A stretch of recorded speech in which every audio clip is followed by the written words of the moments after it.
गोवा की वो रात, हवा में संगीत था, नशा था और जश्न था।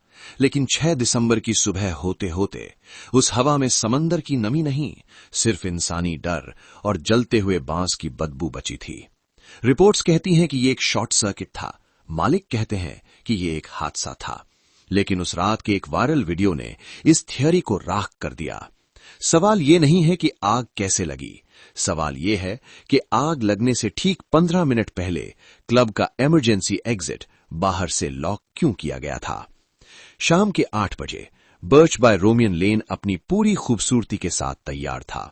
यह सिर्फ एक क्लब नहीं, एक स्टेटस सिंबल था।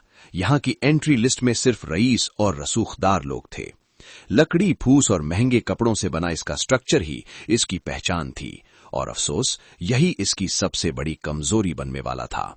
डीजे ने वॉल्यूम बढ़ाया और भीड़ बेफिक्र होकर नाचने लगी।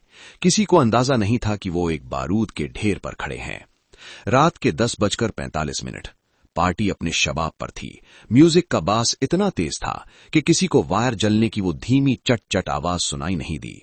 छत पर लगे मखमली पर्दों के पीछे एक चिंगारी ने जन्म ले लिया था। ये चिंगारी 40 मिनट तक चुपचाप सुलगती गई, जैसे किसी सही वक्त का इंतजार कर रही हो। सबसे खतरनाक बात, क्लब का फायर अलार्म सिस्टम पूरी तरह खामोश था। 11:25। क्लब में फॉग छोड़ा गया। लोगों ने सोचा ये स्पेशल इफेक्ट्स हैं। वो जहरीले धुएं में भी नाचते रहे, सांस लेते रहे। लेकिन तभी छत से जलता हुआ एक बड़ा कपड़ा सीधा डांस फ्लोर के बीचों बीच आ गिरा। संगीत बंद नहीं हुआ, वो एक झटके में मर गया।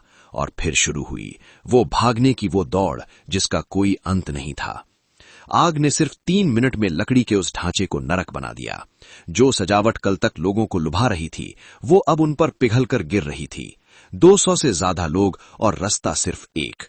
जो लोग पीछे के वीआईपी एग्जिट की तरफ भागे, उन्हें वहां सिर्फ मौत का सामना करना पड़ा। दरवाजा बंद था और चाबी वो कभी थी ही नहीं। रात के 1 बजे तक चीख पुकार सन्नाटे में बदल गई थी। बर्च अब एक शमशान बन चुका था।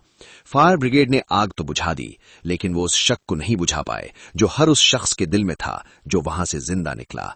ये हादसा बहुत परफेक्ट था। आग का फैलाव इतना तेज था कि उसे कुदरती कहना मुश्किल था। फॉरेंसिक रिपोर्ट में एक चौंकाने वाला सच सामने आया। आग एक जगह से नहीं, बल्कि क्लब के 2 अलग अलग कोनों से एक साथ शुरू हुई थी। एक्सेलरेंट यानी पेट्रोल के अंश मिले, और वो सीसीटीवी फुटेज जो आग लगने से 10 मिनट पहले का था, वो सर्वर से परमानेंटली डिलीट कर दिया गया है। कोई था जो चाहता था कि बर्च जले और पूरी तरह जले। पुलिस फाइल में इसे अग्निकांड का नाम दिया गया है, लेकिन राख कभी झूठ नहीं बोलती। 6 दिसंबर की रात वहां सिर्फ लकड़ियां नहीं जली थीं, वहां किसी बहुत बड़े राज को दफनाने की कोशिश की गई थी, और वो राज आज भी उसी राख के नीचे, किसी के पैर के नीचे दबा है।